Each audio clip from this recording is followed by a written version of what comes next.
Leitura bíblica do Antigo e Novo Testamento. Porção de hoje. Salmos capítulo 107, versículos do 21 ao 43.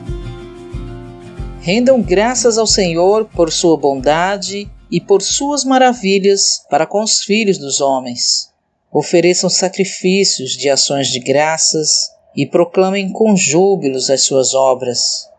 Os que tomando navios descem aos mares e os que fazem tráfico na imensidade das águas, esses veem as obras do Senhor e as suas maravilhas nas profundezas do abismo. Pois ele falou e fez levantar o vento tempestuoso que levou as ondas do mar.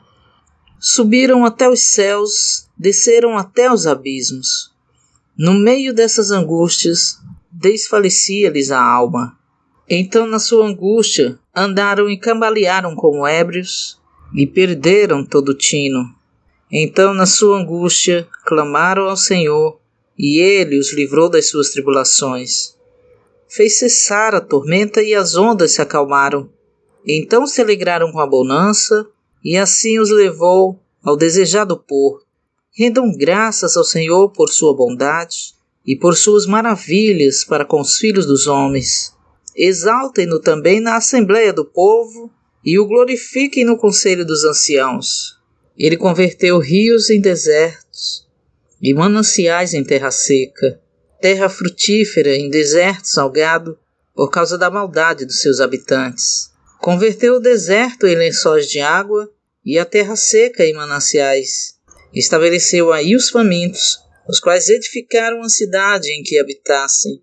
Semearam campos e plantaram vinhas e tiveram fartas colheitas. Ele os abençoou de sorte que se multiplicaram muito, e o gado deles não diminuiu, mas tornaram a reduzir-se e foram humilhados pela opressão, pela adversidade e pelo sofrimento.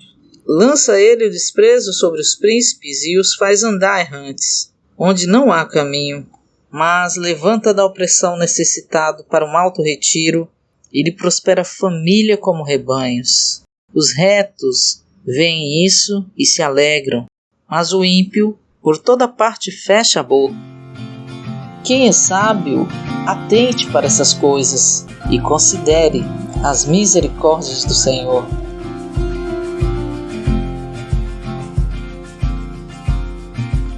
Mateus capítulo 13, versículos do 24 ao 58. Outra parábola lhe propôs, dizendo: O reino dos céus é semelhante ao homem que semeou boa semente no seu campo. Mas enquanto os homens dormiam, veio o inimigo deles, semeou joio no meio do trigo e retirou-se. E quando a planta brotou e produziu fruto, então apareceu também o joio.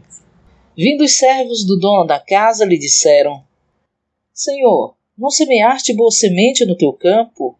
De onde vem, pois, o joio? E ele lhes respondeu: Um inimigo fez isto.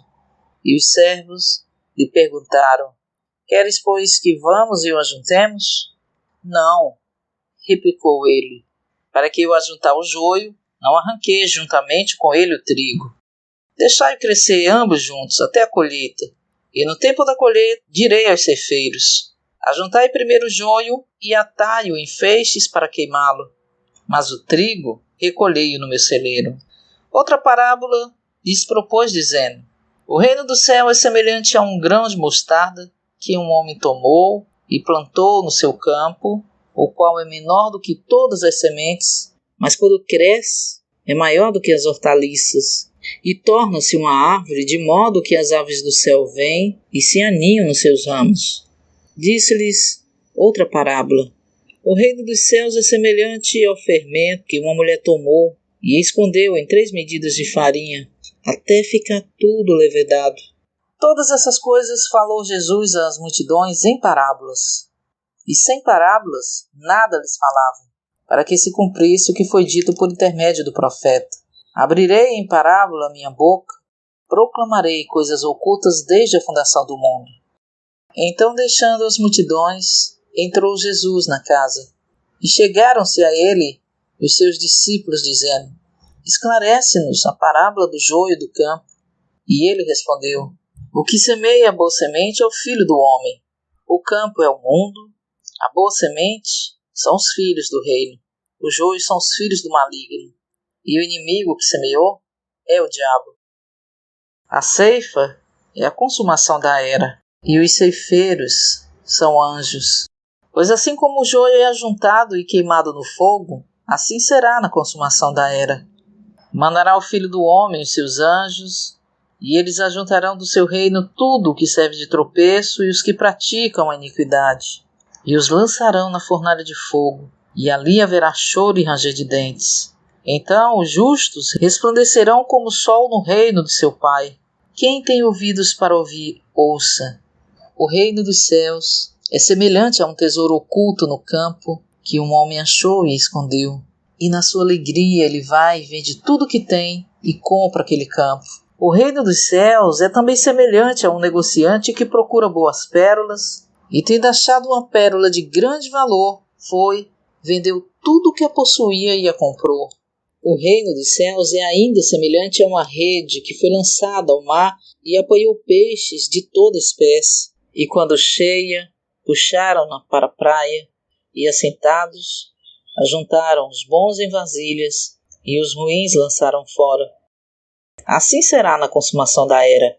Sairão os anjos e separarão os maus dentre os justos, e os lançarão na fornalha de fogo. Ali haverá choro e ranger de dentes. Entendestes todas estas coisas? Responderam-lhe: sim.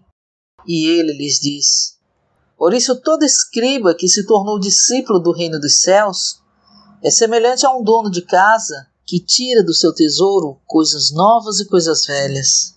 E aconteceu que, quando Jesus acabou de proferir essas parábolas, partiu dali, e chegando à sua terra, ensinava-os na sinagoga deles, de tal sorte que ficavam atônitos e diziam: de onde lhe vem essa sabedoria e essas obras de poder? Não é este o filho do carpinteiro? Não se chama a sua mãe Maria e os seus irmãos Tiago, José, Simão e Judas? E não estão entre nós todas as suas irmãs? De onde lhe vem, pois, tudo isso? E escandalizavam-se com ele. Jesus, porém, lhes disse: não há profeta sem honra, senão na sua terra e na sua casa. E não fez ali muitas obras de poder por causa da incredulidade deles.